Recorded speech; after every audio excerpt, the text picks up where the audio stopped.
امریحہ 2 دن بعد جا رہی ہے۔ کھانے کی میز پر دادا نے اعلان کیا۔ کہاں؟ دادی نے پوچھا۔ وہ سمجھی اکثر بلوچستان جاتی رہتی ہے، اس بار شاید پشاور کو نکل جائے اپنے دادا کے ساتھ۔ مانچسٹر؟ وہ کیا ہے؟ دادی کو دلچسپی کوئی نہیں تھی، دادا پوتی میں بس ایسے ہی کھاتے ہوئے پوچھ لیا۔ دونوں نے اپنی طرف سے میزائل داغا جو پھل چوڑی بھی نہ بن پایا۔ نظر اتاری جانی چاہیے تھی ان سب کی جغرافیائی معلومات کی۔ انہیں معلوم ہی نہ تھا کہ مانچسٹر شہر کا نام ہے اور یہ شہر برطانیہ میں ہے۔ کوئی رشتہ آیا ہے امریحہ کا وہاں سے؟ دادی نے یہ سوال بھی بس ایسے ہی پوچھ لیا۔ اس اگلے سوال پر دادا خاموش ہی ہو گئے۔ امریحہ اتنی قابل ہے کہ مانچسٹر کے میئر نے خود خط لکھ کر اسے بلایا ہے کہ ہماری یونیورسٹی میں آ کر پڑھو، دادا نے طنزاً کہا۔ بھلے سے وائٹ ہاؤس سے خط آتا کہ اوباما کی اسسٹنٹ بنو آ کر یا انہیں امور حکومت میں مشورے دو، کوئی فرق کب پڑنے والا تھا۔ سب آرام سے کھانا کھاتے رہے۔ امریحہ نے دادا کو اشارہ کیا کہ ٹھیک سے متوجہ کرے نا سب کو، اس اعلان پر ایسے رد عمل تو سراسر مانچسٹر کی بے عزتی ہوگی۔ امریحہ باہر جا رہی ہے پڑھنے، 2 دن کے بعد فلائٹ ہے اس کی، دادا نے ذرا تیز آواز سے کہا۔ اب فرق پڑا۔ اماں، بابا، دادی نے حیرت سے دادا کو دیکھا۔ پیسے کہاں سے آئے آپ کے پاس؟ بابا نے سارے سوال چھوڑ کر یہ سوال کرنا مناسب سمجھا۔ مفت جا رہی ہے، یونیورسٹی اسکالرشپ دیا ہے۔ بابا کیوں پاگل بنا رہے ہیں مجھے؟ آپ نے اپنا پلاٹ تو نہیں بیچ دیا؟ وہ میں نے امریحہ اور دانیہ کی شادی کے لیے رکھا تھا۔ بابا نے کھانا کھانا ہی چھوڑ دیا۔ پلاٹ کو بیچنے کی کوشش کی تو دادا نے بہت کی تھی، پر وہ ایسی اجاڑ جگہ پر واقع تھا کہ بک ہی نہیں رہا تھا۔ پلاٹ جہاں تھا اب بھی وہیں ہے، جا کر دیکھ آنا، کہیں نہیں آنا جانا۔ رشتہ دیکھا ہے اس کا؟ بس اب شادی ہوگی اس کی۔ دادی نے اب دلچسپی لی۔ رشتہ؟ امریحہ نے دادی کی طرف دیکھا اور اٹھ کر کمرے میں آ گئی اور جلدی جلدی اپنا سامان پیک کرنے لگی۔ ساتھ ساتھ وہ خود کو تھپکی دے کر کہنے لگی، مجھے کوئی نہیں روک سکے گا، میں چلی جاؤں گی۔ پریشان نہ ہونا امریحہ، تم چلی جاؤ گی۔ دادی، اماں، بابا میں باہر تکرار ہونے لگی جو آہستہ آہستہ بڑھنے لگی۔ یہ کون سا رشتہ تھا جس برے وقت میں اس کے لیے آیا تھا؟ اب اس کا جی چاہا، بلکہ اس نے دعا کی کہ اس کے بارے میں جو کچھ مشہور ہے وہ سب ان رشتے والوں تک پہنچ جائے، اس کے خاندان والے انہیں فون کر کر کے بتائیں کہ لڑکی کیسے جنم جلی ہے، منحوس ہے، کالی نظر، کالی زبان والی ہے، اور نہیں تو کوئی دادی کی زبانی تیار کردہ اس کا پیدائشی خلاصہ ان تک پہنچا دے کہ منگل کی 2 کو کیا کیا ہوا تھا، فقط ایک اس کی آمد سے، اور کیا کیا مزید ہو سکتے ہیں اگر اس سے دور نہیں رہا گیا تو۔ یہ کوئی موقع تھا رشتے کا؟ اس کی انگلیاں گھس گئی میلز لکھ لکھ کر، آن لائن اسکالرشپ فارمز بھر بھر کر، اور دادی اور اماں اس کی شادی کی تیاریاں کر رہے تھے۔ وہ خود کو تھپکتی رہی اور کہتی رہی، تم چلی جاؤ گی، پرسوں تم جا رہی ہو، کچھ نہیں ہوگا، دادا سب ٹھیک کر لیں گے۔ کہتے کہتے وہ جلدی جلدی سامان بھی پیک کر رہی تھی۔ پاسپورٹ کو حفاظت سے چھپا دیا کہ بابا غصے میں آ کر اس کا پاسپورٹ ہی نہ جلا دیں۔ رات گزرتی گئی، باہر سے ہنوز چاروں کی تیز آوازیں آتی رہیں، اور پاسپورٹ کو چھپانے کے بعد وہ کمرے کے دروازے کے ساتھ لگی زمین پر بیٹھ کر اونگنے لگی، لیکن ساتھ ساتھ بڑبڑاتی رہی، میں چلی جاؤں گی، میں تو جا رہی ہوں، کون روکے گا مجھے؟ دادا ہے نا، وہ سب ٹھیک کر لیں گے۔ دادا نے دروازہ کھولا تو اسے دروازے کے قریب ہی اونگتے پائے اور اس کی بڑبڑاہٹ کو کم زیادہ ہوتے سنا۔ تکیہ لا کر انہوں نے اس کے سر کے نیچے رکھا۔ زندگی میں وہ پہلی رات تھی جب وہ اتنا خوش تھی، اور اس کی خوشی کی اسے اتنی فکر تھی کہ وہ اپنے بستر کے فرش پر سو گئی۔ انہیں دکھ ہوا، اس ماحول نے اسے اتنے دکھ نہ دیے ہوتے، اس گھر میں اس کی حیثیت ایسی نہ ہوتی تو وہ ہر رات ایسے ہی سوتی، رو رو کر آنکھیں سرخ کرتے، بے سکون نیند نہیں بلکہ آنکھیں موند کر کا انتظار کرتے، رنگوں سے منور ہوتی نیند۔ دادا اس کے پاس ہی بیٹھ گئے اور اسے دیکھنے لگے۔ اولاد نامی جس طوطے میں والدین کی جان ہوتی ہے، وہ طوطا امریحہ تھی ان کے لیے۔ انہیں اتنا پیار امریحہ کے والد سے بھی نہیں تھا، باقی کی اولادوں سے بھی نہیں تھا۔ وہ اس کے لیے ہر جنگ لڑنے کے لیے تیار رہتے تھے، اور ایک جنگ وہ اس کے حق میں جیت آئے تھے، اس کے مانچسٹر جانے کی۔ ایک دن امریحہ ان سے خفا ہو کر کہنے لگی، آپ بھی دوسروں کی طرح ہو جائیں نا، کیوں کرتے ہیں مجھ سے پیار؟ وہ اس بات کا جواب نہیں دے سکے، بس سوچتے ہی رہے کہ شاید قدرت ہمیشہ انسان پر اتنی مہربان ضرور رہتی ہے کہ اگر ساری دنیا اس انسان سے نفرت کرنے لگتی ہے تو کوئی ایک ضرور اس پر جان چھڑکتا ہے۔ وہ انسان کوئی بھی ہو سکتا ہے، کوئی چرند پرند یا دوسری مخلوق، بلا وجہ کی نفرت ضرور ایک بلا وجہ کی محبت کو ساتھ باندھ آتی ہے۔ جیسے جیسے دوسروں کے لیے تم ناپسندیدہ ہوتی گئی، میرے لیے پسندیدہ ترین ہوتی گئی، انہوں نے کہا۔ خدا بھی بھلا کبھی یہ بھولا ہے کہ اس کے بندے کے آس پاس بہت کانٹے اگائے ہیں، اور اب اسے ایک مہکتے ہوئے ہمیشہ تر و تازہ رہنے والے پھول کی اشد ضرورت ہے تاکہ اس پھول کو پا کر وہ کانٹوں کی دی اذیت کو فراموش کر دے۔ بابا نے اسے 10,000 روپے دیے کہ وہ ضروری خریداری کر لے۔ اماں اور دادی کا مزاج البتہ بہت برہم تھا۔ دادا کے ساتھ جا کر ہی اس نے ضروری خریداری کی۔ دانیہ نے اس کا سامان پیک کروایا۔ حماد اور علی دل محسوس کر اسے دیکھتے رہے، آخر وہ اتنی دور جا رہی تھی۔ دادا مسلسل 2 دن سے اسے اپنی آنکھوں کی جھڑی چھپا رہے تھے۔ یہ پڑھنے جا رہی ہے، بھاگ نہیں رہی، ماں باپ تو خوش ہوتے ہیں، تم دونوں اسے رخصت کرو خوشی سے، یہ نہ ہو کہ جہاز کریش ہو جائے یا لاپتہ ہو جائے۔ دادا نے یہ چھوٹا سا لیکچر دادی اور اماں کو دیا تھا، اس کا جہاز کریش نہ ہو جائے یا وہ لاپتہ نہ ہو جائے۔ دونوں نے اپنی برہمی کو ایک طرف رکھا اور اسے دعاؤں میں الوداع کہا، اور وہ مانچسٹر کے لیے روانہ ہو گئی، شہر اسباق کے لیے، شہر آزاد کے لیے، شہر یارم کے لیے۔ وہ برطانیہ کے تیسرے مصروف ترین ایئرپورٹ کی اونچی چھت تھلے ایڑی کے بل گھوم گئی۔ مانچسٹر میں آ گئی ہوں آگ لگانے، اس سے منہ پر ہاتھ رکھ کر چلا کر کہا۔ چند لوگوں نے اسے حیرت سے دیکھا، بھلے سے دیکھیں، اسے پرواہ نہیں تھی۔ وہ گھیردار سفید شلوار اور گول دامن قمیص میں ملبوس تھی۔ اس کا سفید لمبا دوپٹہ مانچسٹر ایئرپورٹ کی صفائی کر رہا تھا اور خاص کر ہر آنے جانے والوں کے سامان کے ساتھ الجھ رہا تھا۔ اس نے پھر سے دونوں بازو پھیلا کر ایڑی کے بل گھوم کر کہا، میں آ گئی ہوں مانچسٹر، میں اب کبھی نہیں روں گی اور تم مجھے کبھی نہ رلانا۔ خوش بختی اگر کوئی نکارہ ہوتی تو اس وقت امریا کا یہی نعرہ تھا، مسرت اور شادمانی کا اگر کوئی اشارہ تھا تو وہ یہی ایڑی کے بل گھوم جانا۔ سکون اور راحت کے دریا کا اگر کوئی کنارہ نہ تھا تو بس وہ امریا کا وجود سارا تھا۔ وہ ایک دم سے آزادی کے شدید احساس میں گر گئی۔ یہ احساس بہت خوش آگین تھا کہ وہ ہر دکھ سے دور ہو گئی ہے اور یہاں سے سب امریا کی حیثیت سے جانیں گے، اور بس جہاں صبح ہوگی، شام اور رات، لیکن کوئی آہ نہیں۔ دکھوں کے استعارے چھپ گئے اور خوشیوں کی علامتیں جا بجا نظر آنے لگیں۔ بڑے زگیر کے حاکم وقت کی سرزمین پر لہراتا اس کا سفید دوپٹہ جہاز کا بادباں بنا، اس کی کشتی کو کھلے نیلے پانیوں میں رواں کرنے لگا۔ ایک امریکی ٹین ایجر اپنے چھوٹے سے الیکٹرک گٹار پر یوٹیوب میوزک بینڈ کا گانا آرڈنری لو بجا رہا تھا۔ بنگال کے شہر کو آنکھوں میں سموئے اور اپنی شرمیلی مسکراہٹ سے اسے پھونکتے بنگالی نوبہتا دلہن اپنے محبوب شوہر کے کان میں سرگوشی کر رہی تھی۔ بنگال کی شرماہٹ اور آرڈنری لو کی دھن نے اسے نئی دنیا میں آمد پر خوش آمدید کہا۔ وہ فدا سی ہو گئی اور امریکی ٹین ایجر کے پاس کھڑی ہو کر اسے مسکرا کر داد دینے لگی۔ اسے کوئی لینے نہیں آیا تھا، وہ 3 گھنٹے سے انتظار کر رہی تھی، لیکن اس انتظار سے کوئی مسئلہ نہیں تھا۔ وہ اگلے 3 گھنٹے اور انتظار کر سکتی تھی، بلکہ وہ 3 دن بھی انتظار کر سکتی تھی۔ اب اسے کوئی مسئلہ نہیں تھا بھائی۔ اسے اپنے نام کا بورڈ دور سے آتا ہوا نظر آیا۔ لانگ کراس بیگ لٹکائے ایک چائنیز مکس کورین لڑکی بھاگتی ہوئی آ رہی تھی۔ میں ہوں امریہا، وہ لپک کر اس کورین لڑکی کی طرف لپکی، ورنہ جس تیزی سے وہ بھاگ رہی تھی ایسا لگ رہا تھا اسے نہیں بائے بائے کہنے آئی ہے۔ اوہ سلام، سوری مجھے دیر ہو گئی۔ کوئی بات نہیں، چلیں۔ امریہ نے سلام کا جواب دیا کہ اسے اچھا لگے۔ اس نے ہیلو کی بجائے سلام کہا۔ دراصل جسے تمہیں لینے آنا تھا اس کا ایکسیڈنٹ ہو گیا آتے ہوئے، پھر مجھے آنا پڑا۔ زیادہ انتظار تو نہیں کرنا پڑا؟ وہ شرمندہ ہو رہی تھی، کوئی اسے وقت پر لینے نہیں آ سکا۔ امریہ کی شکل بنی، پھر اس کی ہنسی نکل گئی۔ ہانا آگے آگے چلنے لگی اور وہ اتنی تیزی سے چل رہی تھی کہ امریہ کے لیے اس کا ساتھ دینا مشکل ہو رہا تھا۔ دونوں ٹیکسی میں بیٹھ گئیں، بلڈنگ تک آئیں، سامان اوپر لائیں اور فلیٹ کے اندر آ گئیں۔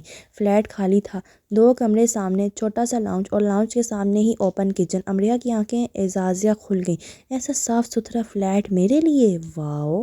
ہانا اسے ایک کمرے میں لے آئی جہاں 2 سنگل بیڈ رکھے تھے اور نہ جانے کیسے جگہ نکال کر فرش پر ایک فولڈنگ میٹرس بچھایا گیا تھا۔ جہاں میٹرس بچھا تھا یقیناً ان کے چلنے پھرنے کی چند قدمی جگہ تھی۔ یہ آپ کا بستر ہے، اس نے فرشی بستر کی طرف اشارہ کیا اور امریہ کا منہ بن گیا۔ وہ کیوں سوئی نیچے؟ برائے مہربانی اس کے علاوہ کسی چیز کو ہاتھ مت لگائیے گا، یہ فقرہ اسے جبراً مسکرا کر کہا، لیکن بہت درخواست گزار انداز میں کہا، اور کیونکہ ہاف چائنیز تھی تو ذرا جھک کر کہا۔ جب تک وہ تازہ دم ہوئی ہانا نے اسے کافی اور سینڈوچز بنا دیے۔ یہ میری طرف سے۔ چھوٹی سی ٹرے کو آگے کرتے ہوئے اسے ایسی خوشی سے کہا جیسے اپنے قیمتی خزانے میں سے اس سے کچھ عنایت کر رہی ہو۔ امریہ دیکھ کر رہ گئی، اتنی لمبی فلائٹ کے بعد اسے یہ چھوٹا سا خوان پیش کیا جا رہا تھا۔ شاید یہ ابتدائیہ ہو اور اصلی سفر خانہ رات میں ہو۔ امریہ سوچنے لگی اور ساتھ اس نے یہ بھی سوچا کہ اگر کوئی غیر ملکین کے گھر آیا ہوتا تو بڑی میز کے ساتھ ایک اور میز لگائی جاتی لوازمات کو رکھنے کے لیے، اور یہ ابتدائیہ ہوتا۔ تفصیلی خانے کی تو بات ہی تفصیلی ہوتی۔ مجھے دیر ہو رہی ہے، مجھے جانا ہے۔ اور جاتے جاتے پھر وہ کہہ گئی، برائے مہربانی کسی بھی چیز کو ہاتھ مت لگائیے گا۔ لیکن وہ ایک ایک چیز کو ہاتھ لگاتی رہی۔ اسٹڈی ٹیبل پر رکھی نئی نئی اشکال والے پرفیومز کو سپرے کرنے سے اس نے ابتدا کی۔ دراصل وہ صرف یہ دیکھ رہی تھی کہ وہ کس قدر اصلی ہیں، یعنی یہ جو کہا جاتا ہے کہ پاکستان میں کتنا بھی مہنگا اور ہائی برانڈڈ پرفیوم لیا جائے وہ اصل کی کاپی ہی ہوتا ہے، اصل نہیں تو یہ کتنا سچ ہے۔ سب کے پرفیومز بے دریغ سپرے کرنے سے اسے کچھ حقیقی سچ کا اندازہ ہو رہا تھا کہ پاکستان میں وہ اصل کی کاپی ہی خریدتی رہی ہے۔ پورا فلیٹ معطر ہو گیا اور وہ تھک گئی، تو اس نے پرفیومز کی جان چھوڑی اور پھر وہیں قریب ہی کچھ میک اپ کا سامان رکھا تھا، وہ اسے دیکھنے لگی۔ البتہ کتابوں پر صرف اس نے ایک نظر ڈالی، کیونکہ ان کے ٹائٹل ہی ایسے تھے جیسے سارا مصر کی تاریخ وہاں نت نئے رنگوں سے سجا کر رکھ دی گئی ہو، اور عہد فرعون سے اسے کبھی دلچسپی نہیں رہی تھی۔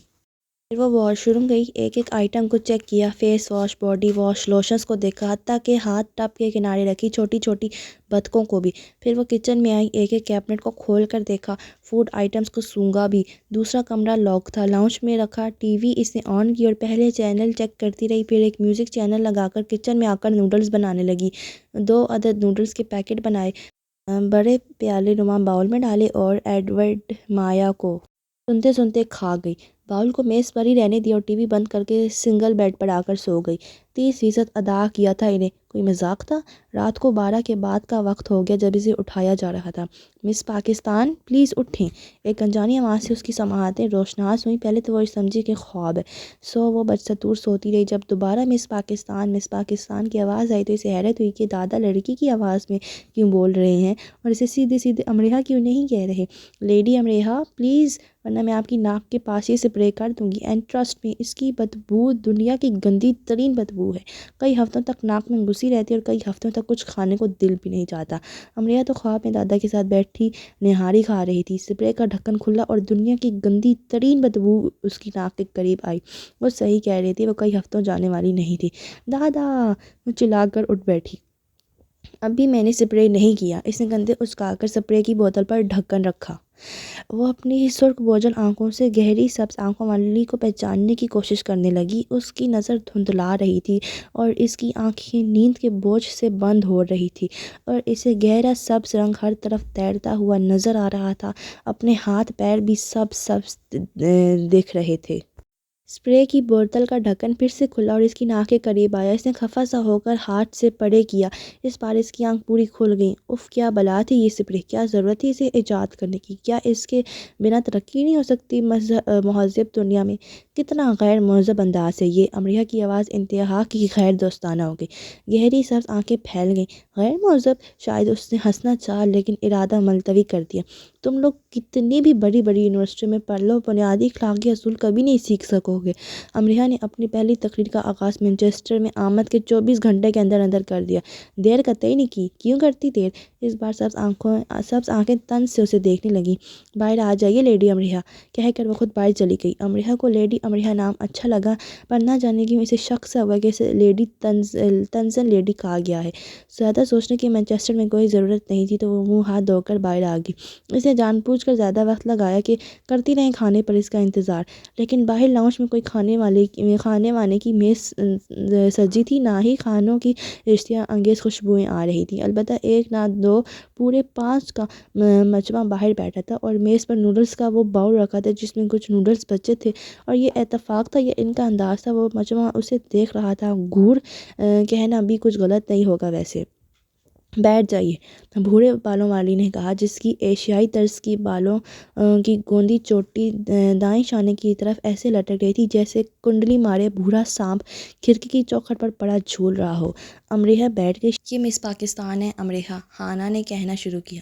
ہانا کا وہ دوستانہ جوش کہاں گیا؟ امریہ نے ایسے ہی سوچا۔ ہائے، میں للی کول ہوں اسکاٹ لینڈ سے، اسپرے والی نے اپنا متعارف کروایا۔ میں شرلی مارگوٹ، بورے بالوں والی نے کہا، لیکن وہ مسکرا نہ سکی۔ آئی ایم بیٹی لو، میں جرمنی سے ہوں۔ بہت لمبی اور بہت ہی پتلی بیٹی لو نے بے طرح مسکرا کر کہا۔ امریحہ دیکھ رہی تھی کہ اس کی ہنسی اس کی آمد سے ہی قابو سے باہر ہوتی جا رہی تھی۔ میں عذرا ہوں، شکاگو سے، لڑکھڑاتی اردو میں آواز آئی۔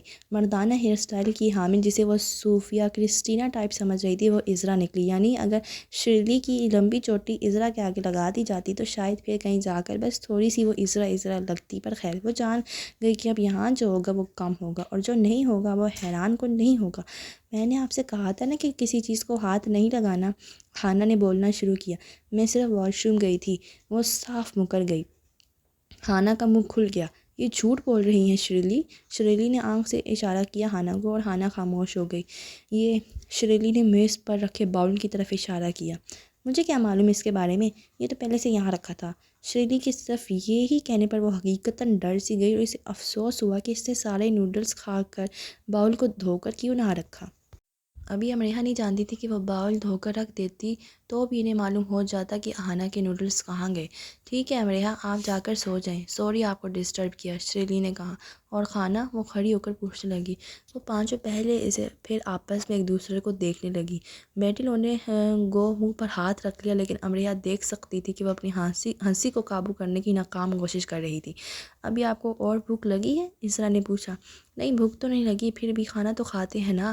اس سے یہی بات بن سکی، لیکن حقیقت میں اسے بھوک لگی تھی، اور بھوک سے زیادہ اس سے یہ انتظار تھا کہ آخر اس کے لیے کھانے کا کس قسم کا انتظام کیا گیا ہے، کیا کیا بنایا گیا ہے اس کے لیے، کیا سارے انگلش کھانے یا کچھ دیسی بھی۔ ہم بنا بھوکے کھانا نہیں کھاتے لیڈی، شرلی نے کسی قدر متانت سے کہا۔ کھلاتے بھی نہیں، اس نے اردو میں کہا۔ کسی کی سمجھ میں نہیں آیا، بس عذرا نے اسے غور کر دیکھا۔ وہ کمرے میں آئی اور فرشی بستر پر آ کر سو گئی۔ باہر بنبناہٹ ہوتی رہی 30% ادا کیا ہے، وہ سو گئی۔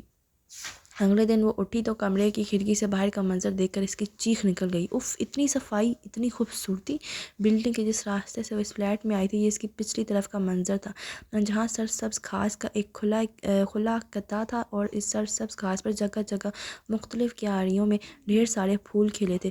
قطعے کے پار سڑک تھی جس پر دور دور تک گرد کا نشان نہ تھا، اور ایسے لگتا تھا دھول مٹی اڑ کر اس خطے تک کبھی آئی ہی نہیں، اور اتنی خاموشی جیسے کوئی بنی نوع انسان زمین پر اترا ہی نہیں، اور اگر اترا بھی ہے تو وہ خاموشی کو خراج تحسین پیش کرنے میں مشغول ہے۔ کمرہ خالی تھا، سارا فلیٹ ہی خالی تھا۔ بیڈ کورز بے شکن تھے، اسٹڈی ٹیبل پر ایک پرفیوم بھی موجود نہیں تھا۔ واش روم میں کل رات تک نظر آنے والے سبھی شیمپوز فیس واش غائب تھے۔ وہ کچن میں آئی تو کاؤنٹر پر ایک چٹ رکھی تھی، تمہارا ناشتہ، انڈا، جیم، 4 ڈبل روٹی کے پیس، دودھ اور شوگر ایک پلیٹ میں، کافی کے مگ میں ایک مگ جتنی کافی، اور سائڈ پر رکھا ایک عدد ٹی بیگ۔ باقی چاروں کیبنٹ کو ایک زنجیر سے پرو کر درمیان میں چھوٹا سا تالا لگا دیا تھا۔ امریحہ کو ایک معمولی سا جھٹکا لگا یہ سب دیکھ کر، بس یہی معمولی سا۔ اس کے پاس فون تو تھا، لیکن ابھی اسے فون سے بات نہیں ہو سکتی تھی۔ رات ہانا نے اس کی بات پاکستان کروا دی تھی، اب ظاہر ہے اسے خود ہی فون کرنا ہوگا۔ اگر وہ اس معمولی سے جھٹکے کے بارے میں دادا سے لمبی بات کرنا چاہ رہی تھی تو اور لمبی بات پر لمبا بل بھی ادا کرنا پڑتا تھا۔ دوسری چٹ فریج پر لگی تھی۔ 9 بجے آ کر ڈربی تمہیں لے جائے گا، یونیورسٹی تیار رہنا۔ ناشتہ کر کے وہ تیار ہو گئی۔ ٹھیک 9 بجے ڈربی نامی چھوٹی سی لڑکی کے گڑیا کے لڑکی ہی آئی۔ میں ڈربی ہوں، مجھے شرلی نے کہا تھا کہ تمہیں اپنے ساتھ یونیورسٹی لے جاؤں۔ میں امریحہ ہوں، میں آج پہلی بار یونیورسٹی جا رہی ہوں۔ یہ تمہیں دیکھ کر بخوبی اندازہ لگایا جا سکتا ہے۔ وہ مسکرائی، اور امریحہ کو اس کی مسکراہٹ بہت اچھی لگی۔ ان فیکٹ امریحہ کو اس کی گھسی ہوئی جینز اور گھسے ہوئے شوز بھی بہت اچھے لگے، اور اس کے بریسز والے دانت بھی، کیونکہ وہ مانچسٹر یونیورسٹی میں قدم رکھنے جا رہی تھی۔ اسے سب ہی اچھا لگنا چاہیے تھا نا۔ آ جاؤ پھر جلدی سے۔ ڈربی تیزی سے باہر نکلی۔ فلیٹ کو لاک کر کے وہ اس کے پیچھے آئی۔ ڈربی ایک منی سی سائیکل لیے تیار کھڑی تھی۔ آ جاؤ، بیٹھ جاؤ۔ اس نے اس منی سی سائیکل کی پچھلی نشست کی طرف اشارہ کیا۔ تو اس پر ڈراپ کرنا تھا اسے۔ اس لیے خاص ڈربی کو بھیجا۔ کیا ہوا امریحہ، آ جاؤ نا، میں تمہیں گراؤں گی نہیں، لیکن شاید میں تمہیں گرا دوں۔ امریحہ اردو میں بڑبڑا کر رہ گئی اور اس منی سی لڑکی کی منی سی سائیکل پر بیٹھ گئی۔ پہلے اپنی شرمندگی چھپاتی رہی، پھر اپنی ہنسی دباتی رہی۔ سڑکوں پر سے گزرتے اس نے کسی طرف بھی نہ دیکھا اور ڈربی کے پیچھے منہ چھپائے وہ اپنی ہنسی کے فواروں کو برسنے سے روکتی رہی اور سفید ہوبان کو دریائے مانچسٹر پر ہوا کے سنگ کرتی رہی۔ دادا، اس نے خیالوں میں دادا کو مخاطب کیا، مجھے اتنی ہنسی آ رہی ہے کہ میرا جی چاہتا ہے اس سڑک پر کود جاؤں اور پیٹ پر ہاتھ رکھ کر اتنی زور زور سے ہنسوں کہ سارا مانچسٹر اکٹھا ہو جائے۔ دادا، زندگی کیسے کبھی ہمیں چھوٹے معمولی بیکار قسم کے بہانوں پر ہنساتی ہے۔ دادا، مجھے وقت کے یہ بہانے اچھے لگے جو اس نے میری زندگی میں پرو دیے۔ اس دوران بار بار اس کی نظر ڈربی کے ان چند بالوں کی طرف اٹھ جاتی جنہیں ڈربی نے سر سے بہت اوپر اٹھا کر چنی منی سی پونی میں باندھ رکھا تھا، اور جو خدا معاف کرے پونی ٹیل کے نام پر خاصا گہرا کڑنگ کا ٹیکا تھا، ہوا میں لہراتے ہوئے کسی چھوٹی چڑیا کی دم جیسی لگ رہی تھے جو ایک ہی جگہ پر پھدکنے کی ناکام کوشش کر رہی تھی۔ ڈربی سنجیدگی و متانت سے ایسے سائیکل چلا رہی تھی جیسے شاہ اردن کی سونے کی برگی دہرا رہی ہو۔ سارا راستہ وہ امریحہ کی ہنسی کے آبشاروں کی بھوچار سہتی رہی تھی۔ اسے اتارنے کے بعد وہ بولی بھی تو صرف اتنا، کتنی موٹی ہو تم، جوگنگ کیا کرو۔ ڈربی کیسے اسے اپنے سائیکل پر گھسیٹ کر وہاں تک لائی تھی، اس کی پیشانی کا پسینہ بتا سکتا تھا۔ کوگنیٹو اسپینشیا یومنیتاس، اور پھر اب وہ آکسفورڈ روڈ پر برطانوی طرز تعمیر کی تاریک ساز عمارت کے عین سامنے کھڑی ہے، یونیورسٹی میں کیمپس کی آرک کے نیچے، جس کے اوپر بڑے سنہرے حروف میں یونیورسٹی آف مانچسٹر جڑا تھا، جس کی بنیاد 1824 میں رکھی گئی تھی۔ علم، حکمت، انسانیت جیسے درسگاہ کا موٹو ہے جو تقریباً 40,000 کے قریب اسٹوڈنٹس کو فیض یاب کر رہی ہے۔ دنیا کی 10 بہترین درسگاہوں میں سے ایک، دا یونیورسٹی آف مانچسٹر۔ وہ مین کیمپس کو اور آرک کو موگن انداز میں دیکھنے لگی۔ اس طرز تعمیر کی عمارتیں اس نے لاہور میں بھی دیکھی تھیں، یہ اسے دیکھ کر کچھ لاہور عجائب گھر جیسی بھی لگی۔ اسے یہ نہیں معلوم تھا کہ اندر کیسے جہان آباد ہے، دنیا کے کیسے لائق فائق قابل اساتذہ یہاں اکٹھے کیے گئے ہیں، وہ کیسے کیسے شاگردوں کے استاد بنا دیے گئے ہیں۔ ہاں، ابھی فی الحال وہ کچھ نہیں جانتی تھی، اور وہ یہ بھی نہیں جانتی تھی کہ وہ بہت جلد بہت کچھ جان جائے گی، بہت کچھ۔ اسٹوڈنٹس کا جمع غفیر ایسے اندر جا رہا تھا جیسے اندر کوئی چیز مفت تقسیم کی جا رہی ہو، جیسے کہ بریانی یا اٹلی کا وہ مشہور پیزا جو اٹلی میں بھی نہیں ملتا۔ آج جو امریحہ، ڈربی کافی آگے جا چکی تھی، امریحہ اس کے ساتھ چلنے لگی۔ اس نے سائیکل کو سٹینڈ پر کھڑا کیا، اس کی آنکھیں تیزی سے اطراف کا جائزہ لے رہی تھی، اور اس کی سمجھ میں نہیں آ رہا تھا کہ کس طرف دیکھے اور کس طرف کو چھوڑ دے، اور دل یہ بھی چاہ رہا تھا کہ سب ایک ہی بار جلدی سے دیکھ لے، یعنی سب کو۔ اسٹوڈنٹس کی آمد و رفت میں تیزی بھی تھی اور پھرتی بھی۔ وہ ایسے تھی جیسے کہ پھرتی اور تیزی سے ہم کبھی ملے نہیں، اور سست روی سے ہماری بہت دوستی چل رہی ہے۔ امریحہ، تیز چلو نا، ڈربی نے 20 قدم آگے جا کر گردن موڑ کر آواز دی۔ اس آواز پر اسے ذرا سی تیزی دکھائی اور اسے 15 قدم قریب ہو گئی۔ ڈربی سرسبز گراؤنڈ میں ایک گروپ کے پاس جا کر کھڑی ہو گئی اور اس کی طرف اشارہ کیا۔ امریحہ کا اتنی دور سے ہی ذرا دم سا نکل گیا۔ وہ 10-12 لڑکے لڑکیوں کا گروپ تھا، اور ان میں شرلی کو اس نے فوراً پہچان لیا تھا۔ باقی اذرا کو پہچاننے میں سے تھوڑا وقت لگا کیونکہ اس نے سر پر سیاہ نیٹ باندھ رکھی تھی۔ السلام علیکم، اس نے ان کے قریب جا کر ذرا گھبرائی آواز میں کہا۔ اگر ڈربی کے ساتھ اس کی سائیکل پر بیٹھے وہ ہنسنے سے ذرا جلدی فارغ ہو جاتی تو اس سے کچھ معلومات ہی لے لیتی ان سب کے بارے میں، خاص کر دائم کے بارے میں، جو اس سے رابطے میں رہا تھا اور جس کی مدد سے وہ یہاں آئی تھی۔ سب نے اپنا نام لے کر تعارف کروایا۔ اس دوران وہ جس خلوص سے مسکراتے رہے، امریحہ ہلکی پھلکی ہوتی گئی۔ وہ بلا وجہ ان کے دباؤ میں آ گئی تھی۔ یہ سب تو بہت اچھے ہیں۔ دائم اور 2 لڑکیاں انہیں اور اسے ساتھ لے کر یونیورسٹی کینٹین میں آ گئیں اور اسے کافی پلائی۔ جب وہ کافی کی آخری چسکی لے چکی اور گروپ کے لیڈر دائم اور گروپ کی لڑکیوں نوال اور بریرہ کی خوبصورتی کو دل ہی دل میں داد دے چکی تو دائم نے کچھ یوں بات شروع کی، مس امریحہ، کیا آپ مجھے مکمل سنجیدگی اور توجہ سے سننے کا وعدہ کریں گی؟ میں وعدہ کرتی ہوں، اس نے ٹھیک اسی انداز میں کہا جس میں بچے کا ایک ہاتھ میں چاکلیٹ چھپا کر اور دوسرے ہاتھ کو آگے کر کر کہتے ہیں، پکا وعدہ، میں رات میں چاکلیٹ نہیں کھاؤں گا۔ گڈ، کیونکہ مجھے کچھ شک سا ہے اس لیے پھر کہہ رہا ہوں کہ درمیان میں مت بولیے گا۔ امریحہ کو اس کی بات کچھ شک سا ہے بری لگی، لیکن اسے نظر انداز کر دی اور کر بھی کیا سکتی تھی۔ آپ مانچسٹر آ چکی ہیں، مجھے نظر آ رہا ہے۔ امریحہ کو دائم کی بے وقوفی پر ہنسی آئی۔ دائم نے اسے ایسے دیکھا جیسے کہا کہ دیکھا، میں جانتا تھا تم ضرور درمیان نہیں بولے قبول ہوگی۔ امریہ نے اس کے تاثرات جانچ لے اور وہ اور اوہ مجھ بیچاری پر رحم کرو، میں تو بس بھول گئی کا تاثر دیتی خاموش ہو گئی۔ ہم 3 لوگ جو آپ کے سامنے بیٹھے ہیں، ہم نے اور کچھ ان دوستوں نے جو تعلیم مکمل کر چکی ہیں یا جو ہم سے سینئرز ہیں، انہوں نے ایک منصوبہ بنایا تھا کہ کیوں نہ ہم اپنے ذاتی کوششوں سے لائق فائق قابل پاکستانی اسٹوڈنٹس کو جو لائق تو ہیں لیکن اچھی تعلیم افورڈ نہیں کر سکتے، انہیں آگے بڑھنے کا اور غیر ملکی سطح پر اپنا آپ منوانے کا موقع مل سکے، تاکہ یہ سب پھر پاکستان کی ترقی میں اہم معاون ثابت ہو سکے۔ سادہ لفظوں میں ہم بہت صحیح لیکن بہت غریب اسٹوڈنٹس کو یہاں بلوا رہے تھے جو پاکستانی یونیورسٹی میں بھی تعلیم حاصل نہیں کر سکتے۔ ہمارے 30 لوگوں کے گروپ نے مختلف ذرائع سے فنڈز اکٹھے کیے، ہم نے مختلف ایونٹس میں سٹالز لگائے، کچھ میوزک اور تھیٹر کیا، کچھ ہماری اپنی سیونگ تھی اور کچھ ہمارے والدین، رشتہ داروں، دوستوں اور مختلف کمیونٹیز کے مختلف افراد نے فنڈز دیے اور ہم نے اپنا مطلوبہ ہدف پورا کر لیا۔ ہم صرف 5 اسٹوڈنٹس ہی افورڈ کر سکتے تھے اور وہ بھی اس صورت میں اگر وہ یہاں آتے ہی جلد سے جلد اپنی خوراک اور رہائش کی ذمہ داری اٹھا لیتے۔ اگر ہم انہیں خوراک اور رہائش بھی دیتے تو صرف 3 ہی کو یہاں بلوا سکتے تھے۔ ہمیں 1000 سے زیادہ درخواستیں موصول ہوئیں، جن میں سے ہم نے 5 کا انتخاب کیا۔ باقی کی جو 1000 اسٹوڈنٹس تھے وہ بھی کسی سے کم نہیں تھے، لیکن جن 5 کو ہم نے انتخاب کیا وہ گاؤں اور بہت چھوٹے قصبوں کے رہنے والے تھے اور ان کے لیے مانچسٹر یونیورسٹی میں آ کر پڑھنے کے امکانات صفر تھے۔ وہ سب یہاں ایک ہفتہ پہلے ہی آ چکے ہیں اور خوشی کی بات یہ ہے کہ آتے ہی انہوں نے اپنی رہائش اور خوراک کا انتظام کر لیا ہے، کیونکہ وہ پڑھے لکھے ہونے کے ساتھ ساتھ ہنر مند بھی ہیں، اس لیے انہیں فوراً یہاں جاب مل گئی۔ ان میں سے ایک گاڑیوں کے لاک ٹھیک کرتا ہے۔ مجھے آپ کو یہ بتاتے ہوئے بہت فخر محسوس ہو رہا ہے کہ ہم ایسے طالب علم کو یہاں لانے میں کامیاب ہو چکے ہیں جس نے اپنی پرائیویٹ تعلیم پنجاب بورڈ میں ٹاپ کیا، اور یہ کام اس نے گاڑیوں کی لاک ٹھیک کرتے اور ایک بھی دن اپنی جاب سے چھٹی نہ کر کے کیا۔ ہمیں جتنی درخواستیں موصول ہوئیں وہ کم و بیش سب ایسی ہی تھی، لیکن ایک آپ کی درخواست سب سے مختلف تھی۔ آپ کی تعلیمی اسناد میں کچھ بھی قابل ذکر نہیں تھا، آپ ان 1000 میں سے صفر تھیں۔ آپ لاہور جیسے بڑے تعلیمی شہر میں رہتی تھیں جہاں اچھے تعلیمی اداروں کی بھرمار ہے، آپ پڑھنے کے لیے ایک اچھے کالج جاتی تھیں، آپ کے فادر کا پاکستان کے ایک بڑے بازار میں اپنا ذاتی قالین سٹور ہے، آپ کے پاس اپنا ذاتی گھر ہے، آپ کوئی جاب بھی نہیں کرتی تھی، پھر بھی آپ کی تعلیمی قابلیت میں کچھ بھی قابل ذکر نہیں تھا، آپ کسی بھی طرح اس اسکالرشپ کی مستحق نہیں تھیں۔ آپ کی درخواست پر جواب بھی نہیں دیا جانا چاہیے تھا، لیکن ہم نے جواب دیا، آپ کی تعلیمی قابلیت دیکھ کر نہیں، آپ کی ذہنی حالت دیکھ کر۔ اپنے آخری میل میں آپ نے لکھا تھا، میں ہوں ہی منوس ماری، میں جل کر مر جاؤں تو ہی اچھا ہے۔ اس سطر پر ہم نے ذرا توجہ دی۔ ہماری ایک گروپ ممبر نے جو نفسیات کی طالبہ ہیں آپ کی بھیجی گئی دوسری میلز بھی پڑھی اور اس سے اپنی رائے دی کہ آپ کی ذہنی حالت بہت تباہ کن ہے، کسی بھی طرح کی ناکامیاں اٹھانے کے بعد مزید ناکامیاں آپ کو بالکل توڑ دے گی اور مایوس ہو کر آپ کچھ بھی کر سکتی ہیں۔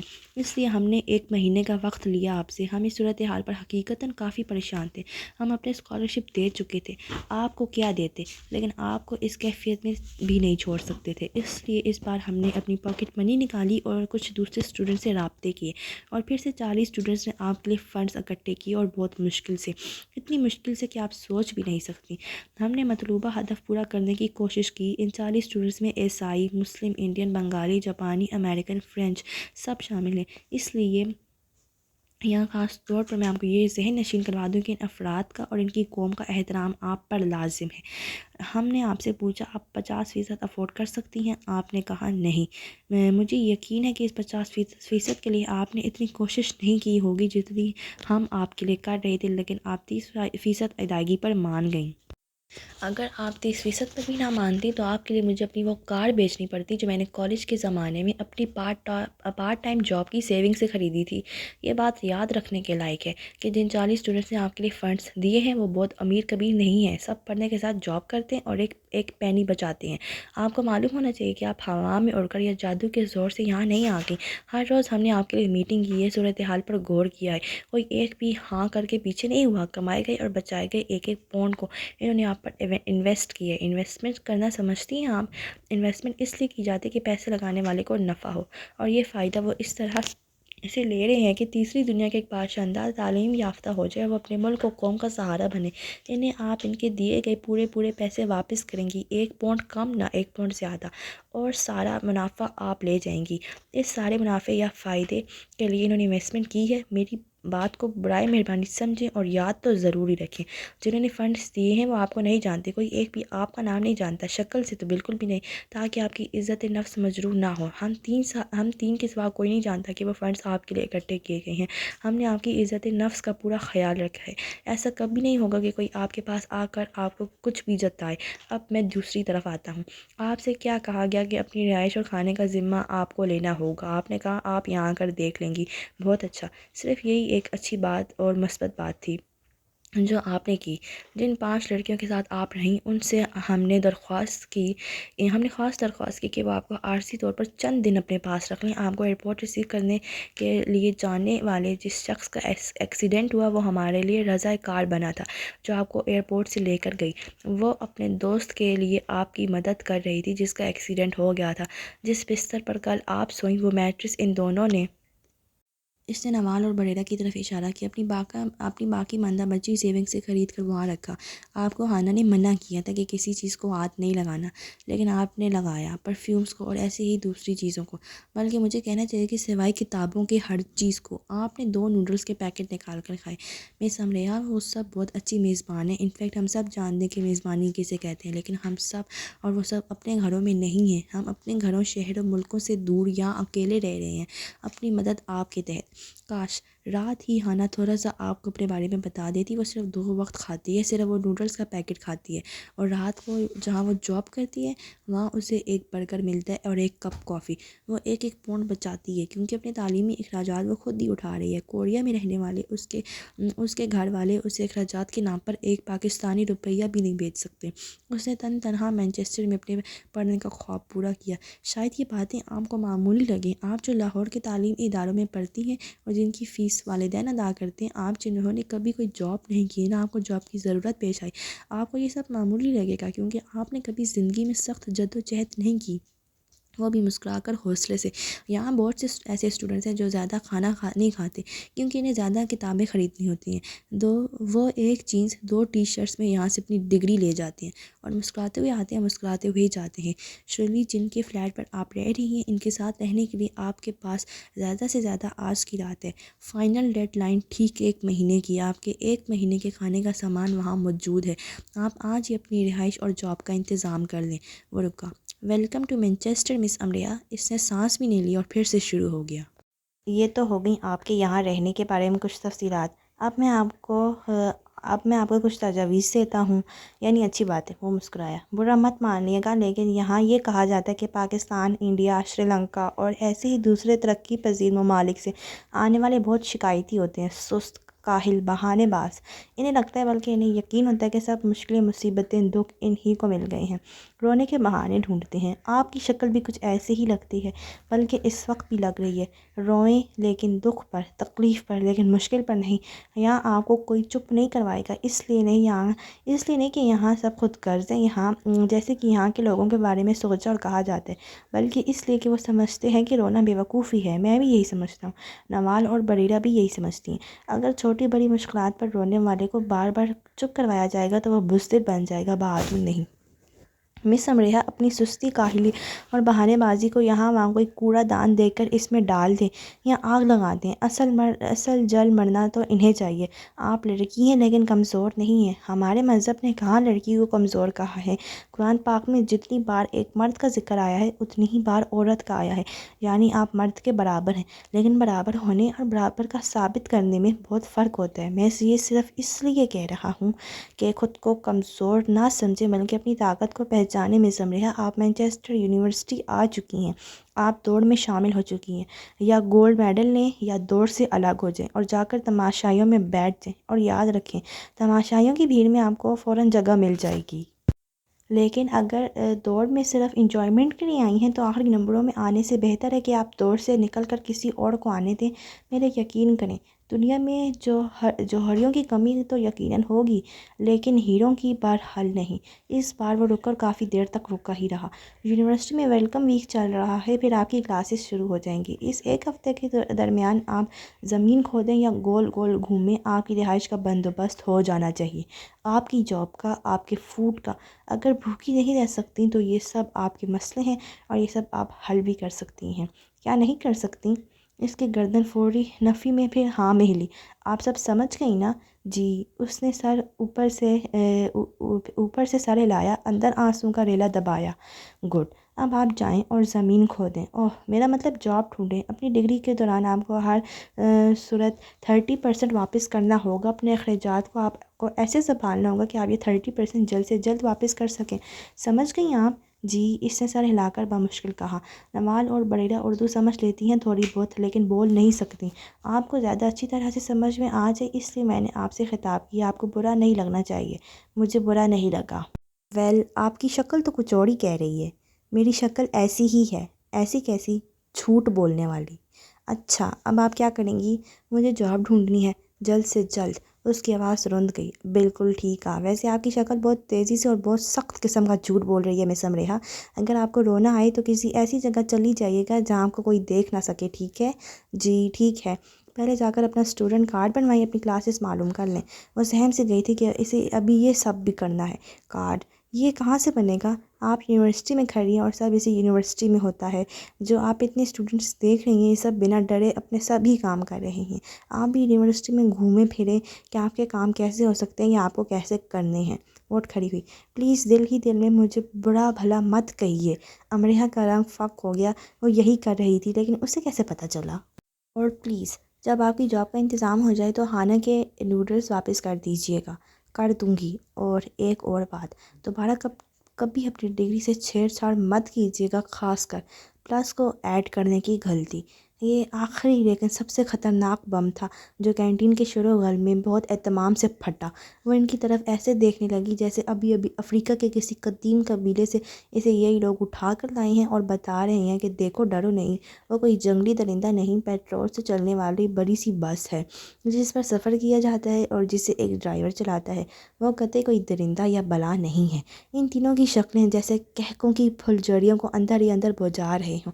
ہاں، وہ تینوں اس آخری بات پر ہنسی کو دبانے کی کوشش کر رہے تھے اور اس میں کامیاب بھی تھے، اور وہ دھاڑے مار کر نہ رونے کی کوشش کر رہی تھی اور ناکام ہو رہی تھی۔ اس کی شکل سب بتا رہی تھی۔ اسے خیال سے آیا کہ اس کی نحوست کو لے کر اس پر جو حملے کیے جاتے رہے تھے وہ کتنے معمولی سے تھے ان حملوں کے مقابلے میں جو مینچسٹر والوں نے اس پر کیے۔ وہ تو ننھی سی چھوٹی سی بچی تھی۔ اسے خوش بھی نہ ہونے دیا اور رلا دیا۔ آنسوؤں کا سمندر اس کی آنکھوں میں تیرتا نظر آنے لگا۔ ان تینوں نے اس کی شکل کی طرف دیکھا اور بالکل خاموش ہو گئے، پھر بائے کہہ کر اٹھ گئے۔ اگر وہ اس کے اولین استاد تھے تو کمال کے استاد تھے۔ انہوں نے اسے سمندر میں دھکا دے دیا تھا۔ یا ڈوب کر مر جاؤ یا تیر کر ابھر آؤ، یا ڈر کر دبک جاؤ یا کود کر اڑ جاؤ۔ مینچسٹر میں ملنے والا پہلا سبق، مینچسٹر میں سنا جانے والا پہلا لیکچر اور مینچسٹر میں گرائے جانے والے اولین آنسو۔ مینچسٹر میں خوش آمدید۔